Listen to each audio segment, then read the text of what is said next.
भागवत के द्वितीय श्लोक में धर्म, अधिकारी, विषय, संबंध, प्रयोजन, इन 4 वस्तुओं के बारे में बताया। पहली बात, भागवत का विषय क्या है? तो कहते हैं धर्म प्रौजित कई तवोत्र पर मोह।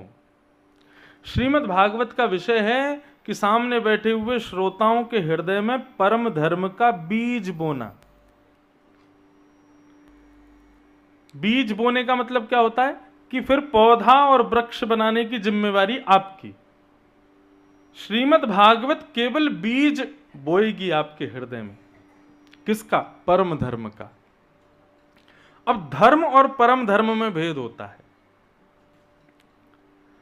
धर्म का मतलब आप अपने शरीर की क्रियाओं से, शरीर की प्रसन्नता के लिए, मान प्रतिष्ठा, यश वैभव प्राप्ति के लिए जो कर्म करते हो वो धर्म है। लेकिन अपनी आत्मा की प्रसन्नता के लिए, स्वांतः सुख के लिए जो हम कर्म करते हैं वही परम धर्म है। अच्छा, अब एक बात बताओ, आप लोग यहाँ कथा सुन रहे हो, 4 घंटे की कथा, ये शरीर को सुना रहे हो कि या अपने हृदय को सुना रहे हो, या अपने आत्मा को सुना? किसको सुना रहे हैं, शरीर को या हृदय को? हृदय को। यहाँ शरीर का कोई रोल तो नहीं, बस शरीर यहाँ पर आके बैठा गया है आपको। एक प्रकार से कथा में आना ही देहाभिमान की शून्यता है। यहां पर शरीर की क्रियाएं ज्यादा नहीं होती। चाय पीने का मन होगा तो 5 बार सोचना पड़ेगा कि उठ के जाऊं कि नहीं, और यदि कथा में मन लग गया तो फिर वो होगा ही नहीं, इच्छा ही नहीं होगी। तो क्या बता रहा था मैं? हाँ, श्रीमद् भागवत का विषय है परम धर्म का बीज बोना। श्रीमद् भागवत परम धर्म यानी कि अंतःकरण की शुद्धि, अंतःकरण की प्रसन्नता जिन जिन क्रियाओं से होती है उसको परम धर्म कहते हैं। उसका बीज डालती है, उसको पल्लवित करना, पुष्पित करना, वृक्ष बनाना, ये क्रिया आपकी है। भागवत आपके हृदय में भक्ति का बीज आज बो देंगे, लेकिन वो भक्ति का बीज एक दिन मीराबाई के वृक्ष की तरह विशाल वृक्ष बन जाए, तुलसीदास के हृदय के भक्ति वृक्ष की तरह हमारा भक्ति वृक्ष भी बन जाए, ये जिम्मेवारी हमारी है। गुरु तो केवल एक संकेत करेगा, उस संकेत को विस्तार करने का कार्य शिष्य का होता है। एक मठ के गुरुजी थे, वृद्ध हो गए थे बहुत ज्यादा, तो शिष्यों ने कहा कि गुरुजी अब अपना उत्तराधिकारी घोषित कर दो, आपके बाद आपकी गद्दी कौन संभालेगा? तो गुरुजी के 2 शिष्य थे। दोनों शिष्यों को गुरुजी ने बुलाकर के एक प्रैक्टिकल दिया। क्या? एक शिष्य को 1 मुट्ठी चना दिया, दूसरे को भी 1 मुट्ठी चना दिया, और कहा कि 3 वर्ष बाद ये चना मुझे वापस कर देना, जो मुझे चने वापस करेगा मैं उसको अपनी गद्दी दूंगा। एक शिष्य ने अपनी जटाएं खोली और उसमें चने रख के बांध ली, बोले अब 3 साल धोनी नहीं जटा, यहीं रखे रहेंगे, 3 साल बाद जटा खोल दूंगा, गुरुजी को चने दे दूंगा। लेकिन दूसरे शिष्य ने क्या किया? जाकर के खेत में बो दिया, बीज को, चने जो थे वो बो दिए। 3 साल बाद जब गुरुजी ने जो समय बताया था, दोनों को बोला, हाँ भाई आओ, चने जो मैंने दिए थे लेके आओ। पहला शिष्य आया, जैसी उसने जटाएं खोली, कीड़े पड़ गए थे महाराज, बड़ी दुर्गंध आ रही थी। गुरुजी बोले भाग यहां से। क्या करके लाया? बोले आपने कहा था 3 साल बाद सलामत देना, तो देखो। दूसरे को बुलाया, बोले तेरे चने कहाँ हैं? बोले गुरुजी बाहर चलो। गुरुजी को लेके बाहर गया, खेत में दिखाए, बोले देखो गुरुजी, जहां तक नजर जा रही है ये आपके द्वारा दिए गए चनों से ही उत्पन्न होके बार बार मैंने इतनी खेती करी, देखो ये लंबे खेत खड़े। हाँ ये बात, तुम बैठो मेरी गद्दी पे। गुरु तो केवल संकेत करेगा, उस संकेत को वृक्ष बनाना, गुरु तो केवल बीज देगा, उसको वृक्ष बनाने की जिम्मेवारी आपकी। मैं तो यहां बीज दे जाऊंगा दुनिया भर के, 7 दिन में इतने सारे बीज बांटूंगा, आप लोग उसको भर लो जेबों में, अपने पॉकेटों में, जहां जहां, लेकिन उसको वृक्ष बनाने का काम आपका है। ट्यूशन टीचर पढ़ा के चला जाएगा, बच्चा रिवीजन ही नहीं करेगा तो फेल तो हो ही जाएगा। I am just like a tuition teacher. हम आ गए हैं आपको जीवन रूपी एग्जामिनेशन को पार करने के लिए। हम अभी 7 दिन का आपको कोर्स सुना रहे हैं। जीवन रूपी परीक्षा, 3 घंटे की परीक्षा होती है, जीवन की भी 3 ही घंटे हैं, बाल अवस्था, युवावस्था, वृद्धावस्था। वृद्धावस्था होते ही महाराज यमराज हमारे एग्जामिनर होते हैं, जीवन रूपी हमारे एग्जाम को खींच लेते हैं। पर कितना भी कहो 1 मिनट और दे दो, 1 घंटा और दे दो, बिल्कुल नहीं मिलेगा। तो ये बाल अवस्था, युवावस्था, वृद्धावस्था। अब कई तो बेचारे बड़े अच्छे हैं, बाल अवस्था में ही आ जाते हैं क्लास में, बाल अवस्था से भक्ति करने लगते हैं। कई लोग युवावस्था में आते हैं, वो भी कोई बुरे नहीं, 1 घंटा लेट ही पहुंचे हो एग्जाम हॉल में, कर लोगे। लेकिन कई तो बुढ़ापे में ही आते हैं, जीवन भर तो कभी भक्ति करी नहीं। जब बिल्कुल शिथिल हो गए, हाथ पांव काम करने बंद कर दिए, तब बच्चे से कह रहे माहेश्वरी भवन छोड़े, बेटा माँ कथा चल रही है, थोड़ी सुनी आएंगे हम भी। वृद्धावस्था में मेरा उनसे कोई द्वेष नहीं, को जो यहाँ बूढ़े बड़े बैठे हुए कोई महाराज जी हम पे पॉइंट आउट कर रहे हैं, मेरा उनसे है जिन्होंने जीवन का बाल अवस्था युवावस्था तो व्यर्थ कर दी, तब तो नहीं किया हरिस्मरण, वृद्धावस्था में आए। अच्छा, उनसे भी कोई दोष तो नहीं है, भले ही 1 घंटे का समय मिले, सब लोग बिल्कुल शांति से ही बिना डिस्टरबेंस के आगे हो जाइए, कथा फ्लो में चल रही है वो चलती रहे। और अब अगर ज्यादा जगह नहीं हो तो बाहर जो बैठ जाएं उनको बैठा दीजिए। सब लोग इधर देखो, यहां देखो।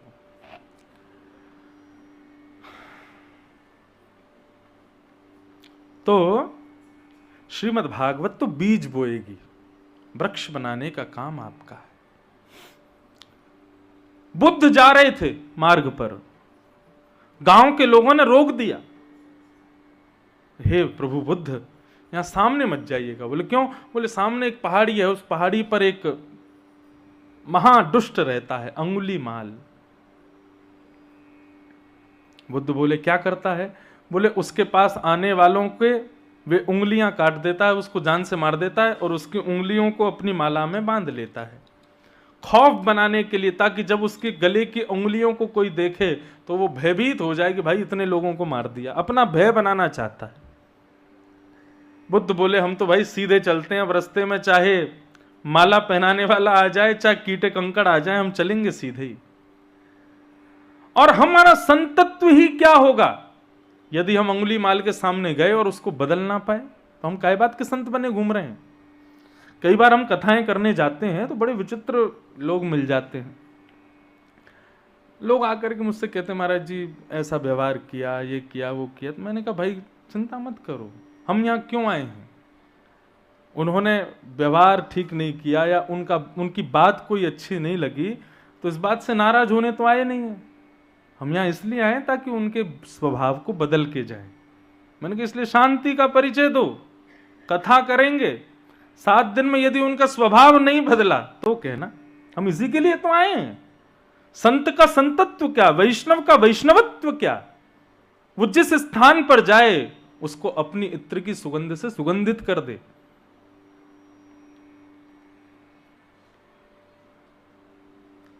बुद्ध चले गए।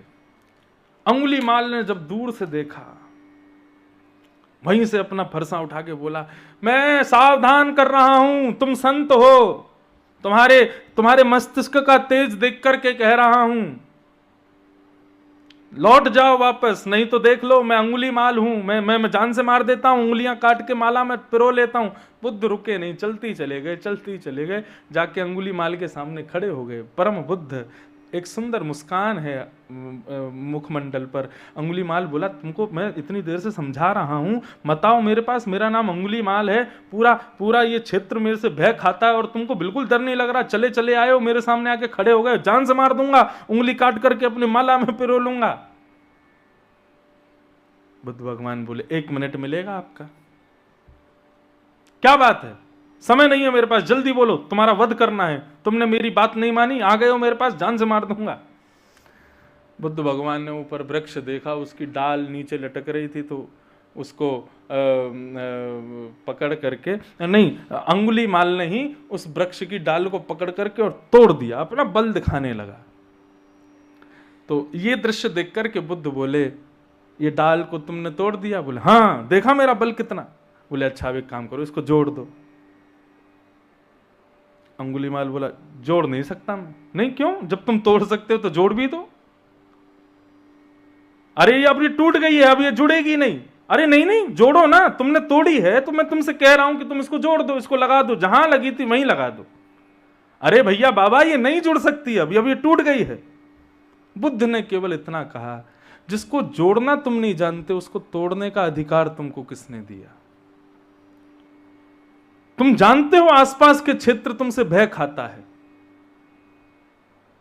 तुमने उनकी उंगलियां काट काट करके अपनी माला में पहना दी। यदि इन्हीं उंगलियों को जोड़ते तो जितनी उंगलियों की माला तुमने अपने गले में पहनी है ना, इतने लोगों का संग होता तुम्हारे साथ, इतने लोग तुम्हारे पीछे खड़े होते, तुम्हारे सहारा बन करके। आज अकेले रहते हो उस पर्वत पर। ऐसा जीवन किस काम का अंगुली माल? लोगों को जोड़ना सीखो, तोड़ना नहीं सीखो। और बस इतना कहकर के बुद्ध रुके नहीं एक क्षण भी, चलते ही चले गए। बहुत दूर जाकर के जब अपने गंतव्य पर पहुंचे, शाम हो गई। शाम होकर के बुद्ध जब अपना आसन निकाल करके बैठे और इधर मुख करके देखा तो देखा अंगुलीमाल रो रहा है चरणों में, बुद्धम शरणम गच्छामि, मैं आपकी शरण में हूं भगवान, मुझे स्वीकार करो। और जीवन भर कभी अंगुलीमाल फिर लौट करके नहीं गया, बुद्ध की शरण में आ गया। श्रीमद् भागवत तो अब ये बीज दिया। आज भैया हमसे एक प्रश्न कर रहे थे कि महाराज जी गुरु किसको बनाना चाहिए, हमको कैसे पता चले कि हमारे गुरु बनने योग्य कौन है? देखो, परीक्षा लेकर के किसी को परख करके तो गुरु नहीं बना सकते, और परखना चाहिए भी नहीं। गुरु सबसे पहली बात तो कोई शरीर नहीं है, गुरु सबसे पहली बात कोई इंसान नहीं है, कोई व्यक्तित्व नहीं है। गुरु कौन है? वाणी गुरु है, शब्द गुरु है, बुद्धि गुरु है। जिसकी बात, अब मैं यहां 4 घंटे में बहुत बातें कहूंगा, लेकिन आप यहां से बाहर निकलोगे, आपसे कोई पूछेगा क्या सुना कथा में, तो आप 4 घंटे में से ज्यादा 2 या 3 ही बात बता पाओगे। बल्कि सुनी आपने सारी हैं, लेकिन वो 2 या 3 बातें जो हैं वो क्या है, वो आपके भीतर बैठे हुए शिष्यत्व ने उनको स्वीकार किया। भले ही एक समय आने पर आप मेरा चेहरा भूल जाओगे, वैसे अब तो नहीं भूलोगे, लाइव आते हैं हम चैनल पे, सबको याद रहेगा। लेकिन अब जैसे मान लो स्कूल में पढ़ते थे, स्कूल के टीचर्स के आजकल हो सकता है आप चेहरे भूल गए हो, लेकिन उस टीचर ने हमको एक बार एक बात बताई थी, वो बात आज तक हमारे हृदय में है। यही गुरु मंत्र है। जिसकी बात कोई गुरु, देखो अगर दीक्षा की बात अगर आप पूछ रहे हैं तो दीक्षा गुरु तो एक ही होना चाहिए, गुरु मंत्र एक का ही प्राप्त होना चाहिए। और वैसे शिक्षा की बात करो तो अनंत गुरु हैं। श्रीमद् भागवत में दत्तात्रेय के 24 गुरु हैं। यदि समय मिलेगा तो मैं अंतिम दिन 24 गुरुओं की चर्चा करूंगा। हर व्यक्ति से सीखो, जिससे भी आपका हृदय परिवर्तित हो जाए, जिसको देख करके आंखें अपने आप झुक जाएं, थोड़ा संकोच होवे, सिर अपने आप नतमस्तक होवे, हाथ अपने आप जुड़ जाएं, वही आपका गुरु है। गुरु उसको नहीं बनाना है। 5 हमारी सहेलियों ने भी इनसे दीक्षा ले रखी है, हमारे भाई भैया ने भी इनसे ले रखी है, तो हम भी ले लेते हैं। ऐसी दीक्षा से ना तो गुरु का कल्याण होता, ना शिष्य का कल्याण होता। गुरु किसको बनाओ? जिसके सबसे बड़ी बात, एक सूत्र सुन लो, फिर इस विषय को यहीं पूरा करते हैं। इसी सूत्र में सब कुछ समाया है। प्रभाव देख करके गुरु मत बनाना, स्वभाव देख के गुरु बनाना। आजकल लोग प्रभाव देख के गुरु बनाते हैं, स्वभाव नहीं देख पाते।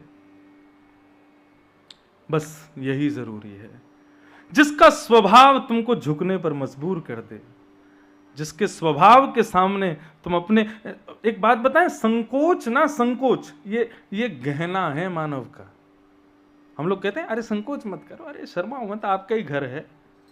ये संकोच एक गहना है मानव का, और ये सबके सामने प्रकट नहीं होता, पर जिसके सामने प्रकट होता है ना, समझना उसके प्रति तुम्हारे हृदय में सम्मान है।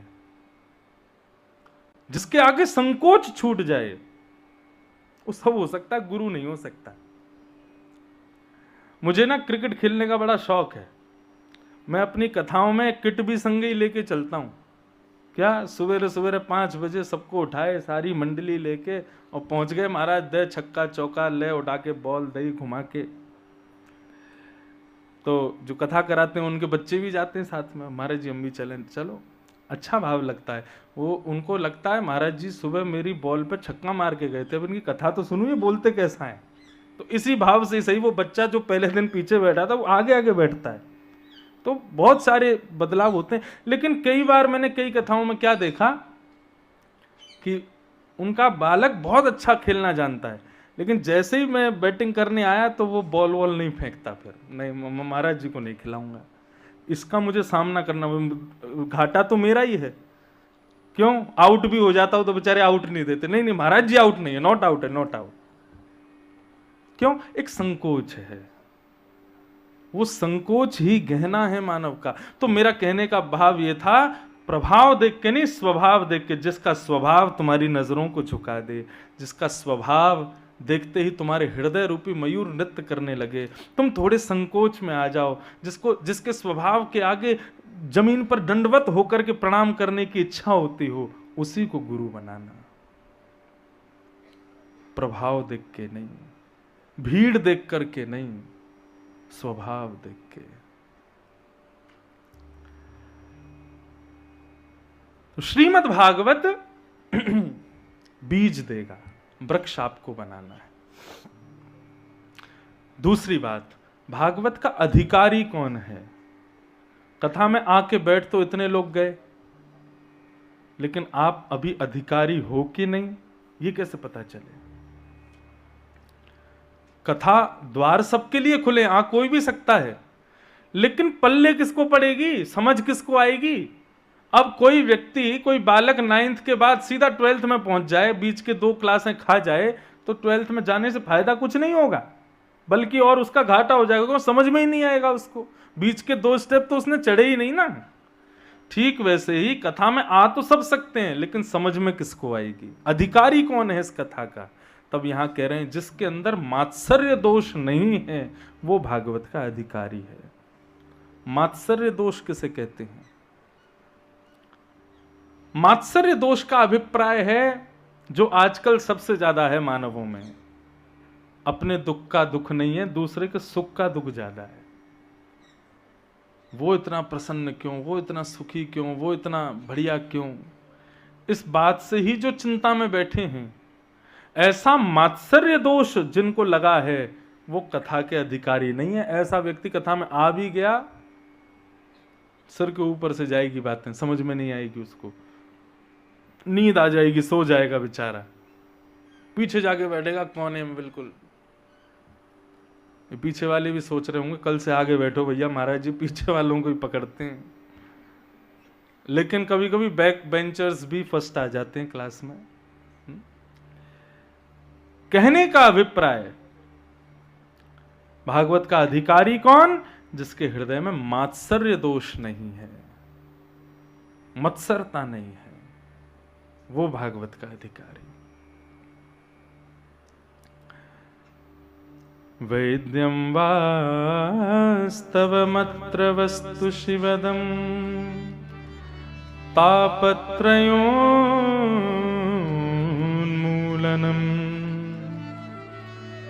भागवत का विषय परम धर्म का बीज बोना, भागवत का अधिकारी मात्सर्य दोष से रहित होना, भागवत का संबंध कल भी मैंने कहा था, भागवत का संबंध कोई इससे नहीं है कि आपका बहुत नाम हो जाएगा कथा कराने के बाद, लक्ष्मी की बहुत वर्षा हो जाएगी घर में कथा कराने के बाद, आदि आदि जो भी कुछ हो, कुछ नहीं होगा। मैं आपसे फिर कह दूं, धर्म अर्थ काम मोक्ष ये चतुर्विध पुरुषार्थ भागवत से नहीं मिलते हैं।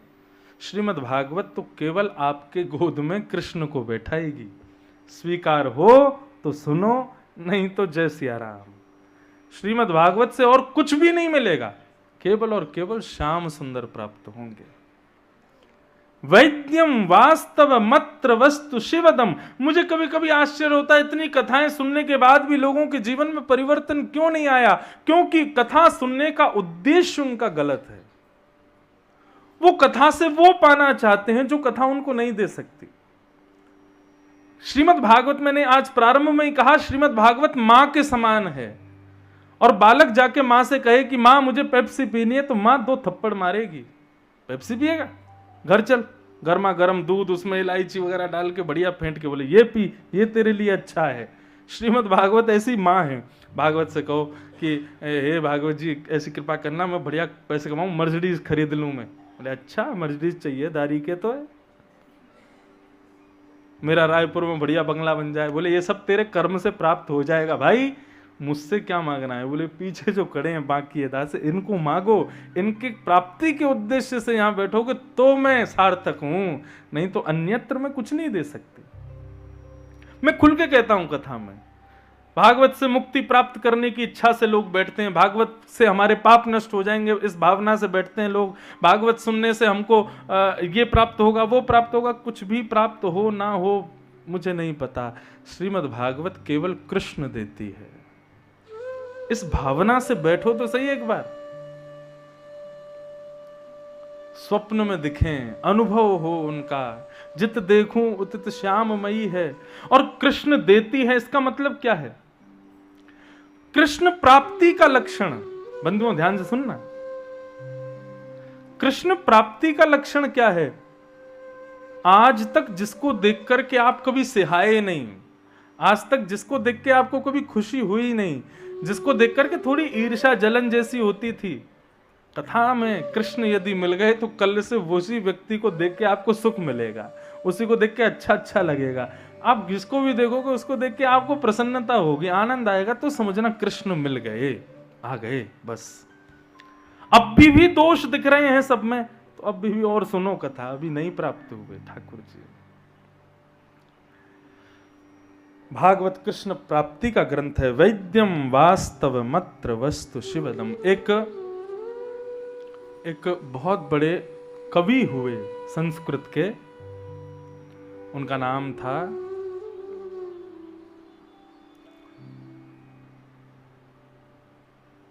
मुझे नाम याद नहीं आ रहा, लेकिन मैं उनकी कथा सुना देता हूं, आ जाएगा बीच में नाम याद। तो बहुत बड़े कवि थे, उनके पास सब कुछ अच्छा था, परंतु थोड़े आंखों के कच्चे थे। आंखों के कच्चे मतलब जहां सुंदरता देखी देखते ही रह जाते थे। वैसे बड़े विद्वान थे। तो एक बार एक सुंदर सी कन्या कुएं में जल भरने के लिए आई। कुएं का जल भरने आई तो वे वहां से जा रहे थे। अब जाते हुए जैसे ही उन्होंने उसकी ओर देखा, उसकी ओर देखते ही, सब लोग इधर देखो, कथा श्रवण करो ध्यान से बिल्कुल। जैसे ही उसकी ओर देखा तो देखते ही रह गए। अब देखते ही रह गए तो वे वहां गए और कोने में वो कुएं के पास खड़े होकर के उसको देखने लगे। अब जब उस युवती ने देखा तो उन्होंने प्रणाम किया, बोले महाराज जी प्रणाम, और सौभाग्यवती रहो, और देखने लगे। अब उनकी दृष्टि गलत नहीं थी, वो इसलिए सुंदरता को देखते थे, बोले कि यार ये इतनी सुंदर है, ये संसार इतना सुंदर है, तो सोचो ठाकुर जी की सुंदरता की सिंधु कितनी सुंदर होगी, उस सुंदरता की सिंधु का मालिक श्याम सुंदर कितना सुंदर होगा, और वो श्याम सुंदर जिन किशोरी जी के मुखमंडल पर मोहित हो जाते हैं वो किशोरी जी कितनी सुंदर होंगी। वो ये अनुमान में सुंदरता को देखते थे। उस युवती को देखने लगे। अब थोड़ी बहुत देर देखें तो ठीक भी लगता, अब तो इतना देखने लगे कि उसको वो थोड़ी विचित्र हो गई भाव से। उसने तुरंत मटके में जल भरा और वहां से जाने लगी तो ये उसके पीछे पीछे चलने लगे, उसको देखने लगे, कभी इधर से देखें कभी उधर से देखें, उसके सौंदर्य को देखें। वो दूर से दौड़ी महाराज, दौड़ करके घर में घुस गई, अपने पति से जाके बोली कोई बहुत बड़ा जो है विचित्र महात्मा मेरे पीछे पड़ गया है और मेरे को देख रहा है, मुझे बहुत अजीब लग रहा है उसको देख के। पति थोड़ा सा ज्ञानी था, पति ने मन में विचार किया यदि महात्मा है ना सच्चा तो फिसलेगा नहीं, रुको अभी देखता हूं। बाहर जाके देखा तो बाहर वो खड़े थे, उनको बुलाया, अंदर बुला करके बिठाया, बोले महाराज जी कुछ प्रसाद पाएंगे। तो वो बात उनसे उसका पति कर रहा है, लेकिन वो देख उसी की ओर रहे, बोले हाँ हाँ पाएंगे, पवा। मतलब पूरी स्थिति ऐसी बन गई कि मानो कोई बहुत बड़ा जो है दूषित व्यक्ति आ गया घर में। पति ने कहा पत्नी से जाओ इनके लिए थाली लगाओ। बोले तुम कैसे पति हो, वो मेरे को देखता देखता यहां तक आ गया, तुम कह रहे हो उसकी सेवा करो, उसका भोजन वोजन लगाओ। बोले मैं जो कह रहा हूं वो करो। उसने बढ़िया थाली लगाई, थाली ले जा करके लगा दी। अब तो भोजन कर रहे हैं तो भी बीच बीच में उसी को देख रहे हैं। अंत में जब भोजन आदि से सब निवृत्त हो गए तो कहने लगे हम थोड़ा थक गए हैं, तुम्हारे कक्ष में जाके थोड़ा आराम कर लें। हाँ महाराज जी, जाओ जाओ जाओ। कक्ष में बैठ गए। और फिर जैसे ही वो दोनों दंपति प्रणाम करके जाने लगे तो उसकी पत्नी से बोले, सुनो एक गिलास में थोड़ा जल लेके आओ। बाहर गई, वो बोली मुझे इतना क्रोध आ रहा है, मैं जाके इसको भीतर मार दूंगी, और मुझे ये कैसा वो है। तो पति बोला एक काम करो, तुम श्रृंगार करके जाओ और सुंदर बन के जाओ। बोले तुम कैसे पति हो, पहले इसको देखूंगी फिर तुमको देखूंगी। बोले मैं जो कह रहा हूं वो करो, मैं हूं ना साथ में, क्या दिक्कत है। यदि ये वास्तव में संत है, वास्तव में विद्वान है, आज ये बचेगा, नहीं तो फिसलेगा। उसने अपना और सुंदर श्रृंगार किया। श्रृंगार करके जैसे जल लेकर के भीतर प्रवेश किया, जैसे ही उनके कक्ष में प्रवेश किया और उन्होंने नजर उठा करके जब उसकी ओर देखा तो वो सुंदरी तो थी ही, श्रृंगार करके आई तो और सुंदर लगने लगी। उसके रूप माधुरी को देख करके इनके हृदय के अंदर जो ज्ञान विद्यमान था, जो भाव विद्यमान था, जो इनके भीतर ठाकुर जी के प्रति जितने भी स्नेहाशील विद्यमान थे, वो सब प्रकट हो गए और ये खुद को कोसने लगे। अरे मूर्ख, तूने क्या किया। एक सुंदरी के पीछे पड़ा रहा, उस सुंदरी ने तुझे भोजन कराया, उस सुंदरी ने अपने कक्ष में तुझे बिठाया, तूने जल मांगा तो वो सुंदरी और सुंदर बन के तेरे सामने आई। यदि तूने पहले से ही इस सुंदरी की जगह श्याम सुंदर को रखा होता, श्याम सुंदर तुझे लेके आते, अपने घर का प्रसाद पवाते, और अब तू जब जल मांगता तो वे श्याम सुंदर और सुंदर बन के तेरे सामने आ जाते। अरे इन आंखों को कोस, आज तूने इन आंखों से एक सांसारिक वस्तु को देखा।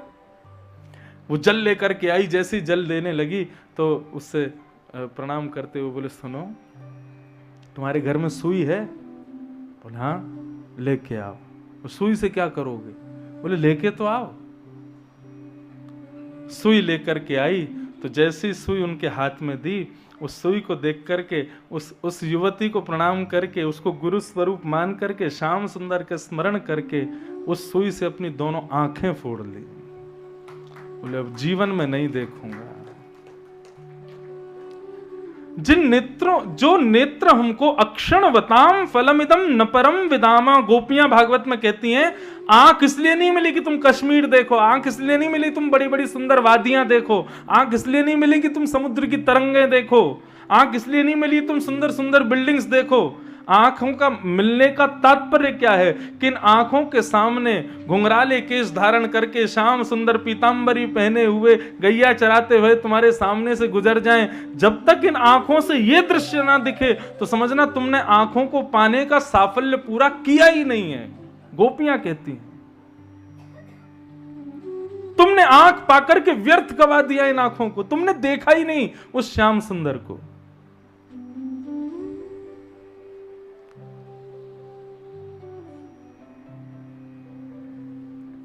उन्होंने अपनी आंखें फोड़ दी और उसके बाद जीवन भर लिखा।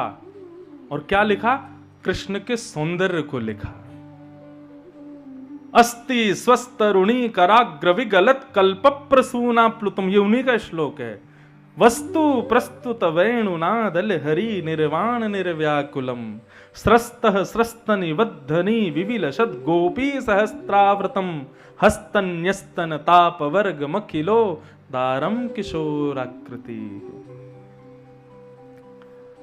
नाम याद ही नहीं आया मुझे। हाँ? हाँ? क्या? बिल्लु मंगल उनका नाम था, बिल्लु मंगल। सूरदास जी नाक फोड़ी थोड़ी थे, वो तो जन्म से ही अंधे थे। उनका नाम था बिल्व मंगल। उन्हीं का ये श्लोक है। उन्होंने सदैव ठाकुर जी के रूप का वर्णन किया। फिर बंधुओं, आपको ये कथा मैंने क्यों सुनाई? यदि वास्तव में हृदय में किसी संत की कृपा, कोई कथा यदि प्रवेश करी है ना, तो आपका वो दूषित प्रभाव जो आपके भीतर है, एक दिन वही प्रभाव आपको बचाएगा। यदि वास्तव में कोई गुरु कृपा, कोई कथा, कोई भगवत भाव भीतर आया है तो, जैसे विल्लु मंगल की रक्षा की, विल्लु मंगल ने फिर जीवन भर देखा ही नहीं, बोले अरे संसार बड़ा दुखी है, इसके चक्कर में नहीं पड़ना, नित्य फोड़ लिए और जीवन भर श्याम सुंदर का ही दर्शन करके लिखा उन्होंने, सुंदर सुंदर स्तोत्र लिखे ठाकुर जी के। तो भागवत यही कराती है, कोई सिद्धि नहीं मिलेगी भागवत से, कोई और अन्य वस्तुएं नहीं मिलेंगी, भागवत से केवल श्याम सुंदर मिलेंगे।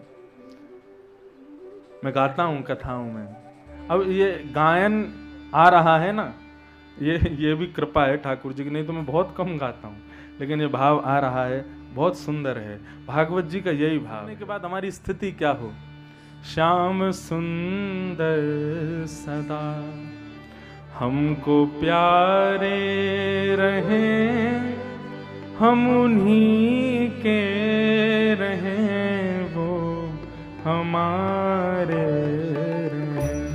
श्याम सुंदर सदा हमको प्यारे रहें, हम उन्हीं के रहें, वो हमारे।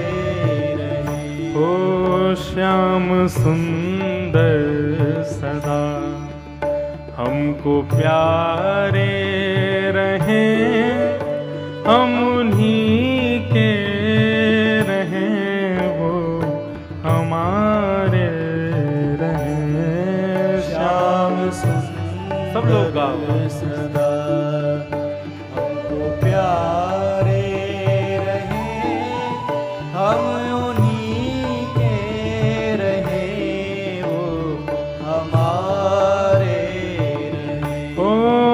हम उन्हीं के रहें, वो हमारे रहें, हम उन्हीं के रहें, वो हमारे रहें। मोह माया की नदियाँ बही जा रही, मोह माया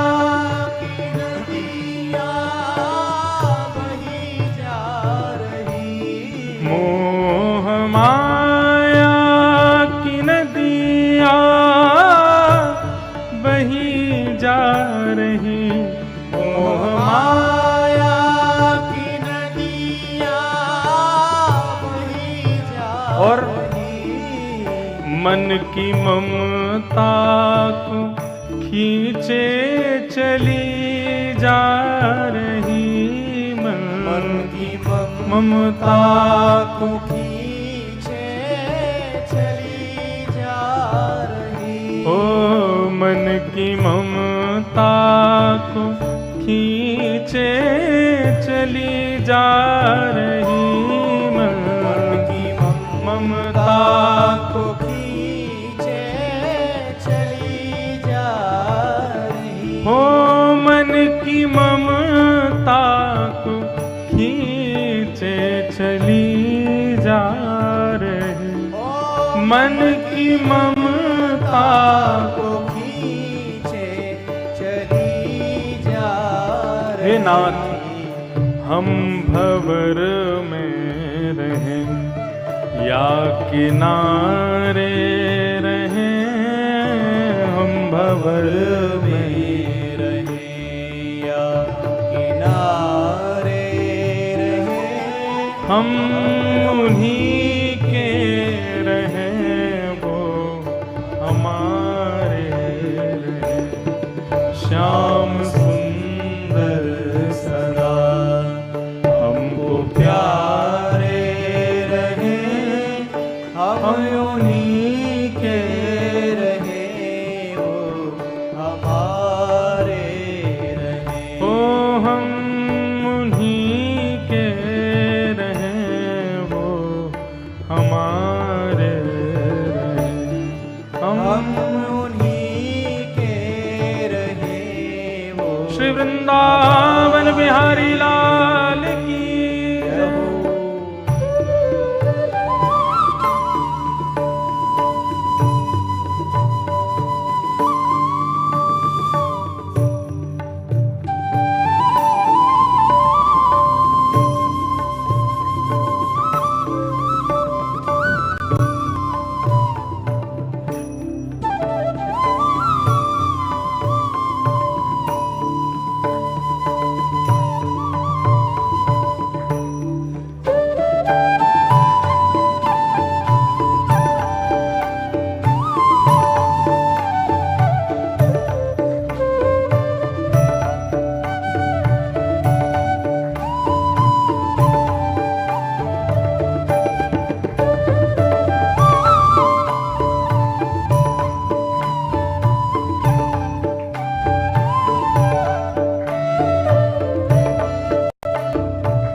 ओ प्रेम पीयूष की धार बहती रहे, प्रेम पीयूष की धार बहती रहे, प्रेम पीयूष की धार बहती रहे, प्रेम पीयूष की धार बहती रहे, नित्य घन श्याम रसनाय कहती रहे, नित्य घन श्याम रसनाय कहती रहे, ओ नित्य घन श्याम रसनाय कहती रहे, नित्य घन श्याम रसनाय कहती रहे, ओ नित्य घन श्याम रसनाय कहती रहे, नित्य घन श्याम रसनाय कहती रहे, उनकी तस्वीर मन में बसाए रहे, उनकी तस्वीर मन में बसाए रहे, ओ हम उन्हीं के रहे, वो हमारे रहे, ओ हम उन्हीं के रहे, वो हमारे रहे, ओ श्याम सुंदर सदा हमको प्यारे रहे, हम उन्हीं के रहे, वो हमारे रहे, श्याम श्याम सुंदर सदा हमको प्यारे रहे, हम उन्हीं के रहे, वो हमारे रहे, हाँ हम उन्हीं के रहे, वो हमारे रहे, हम उन्हीं के रहे, वो हमारे रहे, वो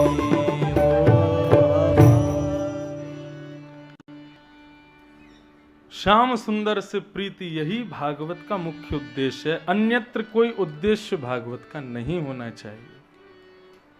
रखें वो बात अलग है, लेकिन मुझसे पूछें तो केवल एक ही उद्देश्य से कथा होनी चाहिए।